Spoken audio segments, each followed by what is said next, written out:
The underground facility hummed with the cold efficiency of the Krillian Empire.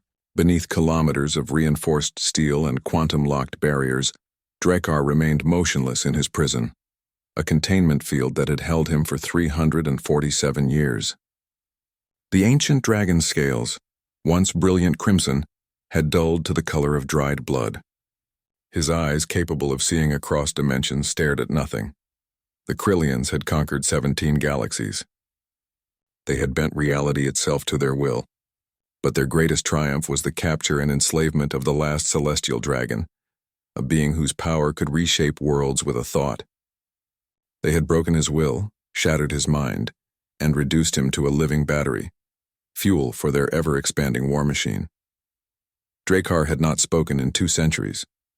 He had not moved in 112 years. The scientists who monitored him had declared him mentally dead, though his body still generated the cosmic energy they harvested daily. He was a husk, a shell, a monument to Krillian superiority, until the boy arrived. Talon was 12 standard years old when the Krillians raided his colony world. He watched from a ventilation shaft as they liquidated his entire settlement, his parents, his sister, everyone he had ever known, in less than an hour. The invaders were efficient. They took what they wanted and left nothing but ash. The boy was small enough to hide, clever enough to slip aboard one of their cargo vessels, and desperate enough to survive the 3-week journey to the Imperial core world.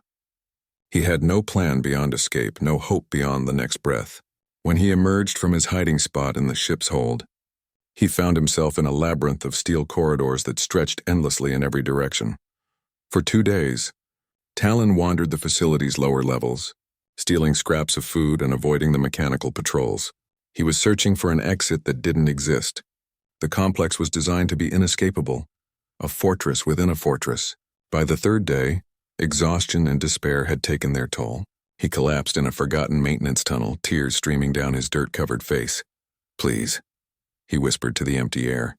"Someone, anyone, please help me." The words echoed in the darkness. Talon didn't expect an answer. He had seen what the universe was: cold, cruel, indifferent. He had learned that prayers went nowhere, that hope was a luxury he could no longer afford. But then, something stirred, deep in the containment chamber.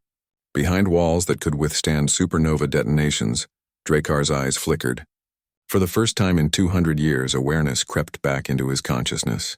The sensation was alien, uncomfortable, like waking from death itself.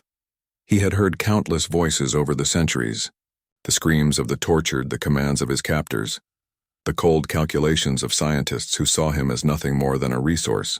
He had learned to ignore them all, retreating so far into himself that even his own thoughts became silence. But this voice was different. It was not a demand, not an order, not a question about his capabilities or limitations. It was a plea, raw and genuine, from someone who expected nothing and hoped for everything. It reminded Drakkar of something he had thought extinct in the universe: vulnerability without shame, need without entitlement. It reminded him of humanity. The dragon's consciousness expanded, flowing through the facility's energy grid like water finding cracks in stone. He had not used his power in so long that the Krillians had grown complacent. Their monitoring systems, designed to detect active resistance, missed the gentle awakening of a will that had seemed permanently broken. Drakkar found the boy within seconds. The child was curled in a ball, shivering from cold and fear, his small body barely clinging to life. Around him, the facility continued its brutal operations, weapons being forged, ships being powered, an empire being sustained, all by energy stolen from Drakkar's core. The dragon considered the boy. Humans were fragile, short-lived creatures, barely a flicker in the cosmic timeline. They had no natural defenses, no inherent magic, no evolutionary advantages that would suggest they could survive in a galaxy filled with predators. By all accounts, they should have been extinct long ago. Yet here one was, having survived impossible odds, still hoping even when hope was foolish. Drakkar remembered why he had once cared about such beings. Humanity's greatest strength was not their technology or their numbers. It was their stubborn refusal to accept defeat even when the universe itself declared them finished. They possessed something the Krillians, for all their power, could never understand: the ability to reach out in their darkest moment and ask for help, to believe that somewhere, somehow, someone might answer. The dragon made his choice. Power surged through the facility's systems. Alarms screamed as quantum locks shattered like glass. The containment field that had held Drakkar for over 3 centuries dissolved in an instant. Scientists scrambled as their instruments exploded, their carefully maintained prison collapsing around them. Drakkar's consciousness wrapped around Talon like a protective shield. When the boy opened his eyes, he saw a presence in his mind, vast, ancient, and terrifyingly alive. "You asked for help." A voice like thunder and starlight spoke directly into his thoughts.